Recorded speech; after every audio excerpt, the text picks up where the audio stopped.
السلام عليكم ورحمة الله وبركاته. أهلا بكم من جديد.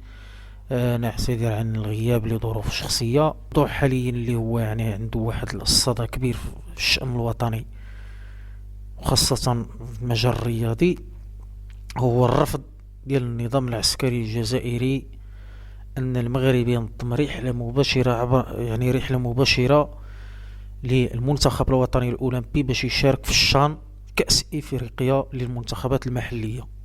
هناك مستجدات في الموضوع، حيث نقلت مصادر صحفية عن مصادر مقربة من محيط الجامعة الملكية المغربية لكرة القدم أن مشاركة المنتخب الوطني الأولمبي في بطولة كأس إفريقيا للمنتخبات المحلية المرتقب انطلاقها يوم 13 يناير الجاري بالجزائر باتت شبه مستحيلة. وحسب نفس المصادر، لم يتوصل الاتحاد الإفريقي لكرة القدم كاف إلى حدود اليوم بأي رد رسمي من السلطات الجزائرية بخصوص طلب المغرب الذي ربط مشاركته في شان الجزائر بشرط السفر في رحلة جوية مباشرة على متن طائرة الخطوط الملكية المغربية من الرباط إلى قسطنطينة.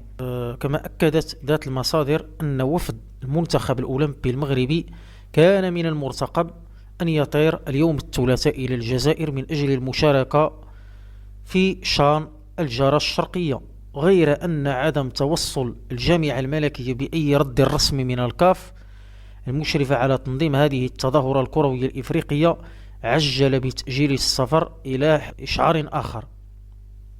وكانت وسائل إعلامية جزائرية قد تحدثت يوم أمس الاثنين عن مقترح جديد تقدمت به سلطات الجارة الشرقية بهدف نقل بعثة المنتخب الوطني المغربي عبر طائرة أجنبية في رحلة جوية مباشرة، وهو المقترح الذي لم تعره الجامعة الملكية المغربية أي اهتمام في وقت اعتبره عدد من المتتبعين مناورة خبيثة الهدف منها كسر شوكة وهيبة الدولة المغربية.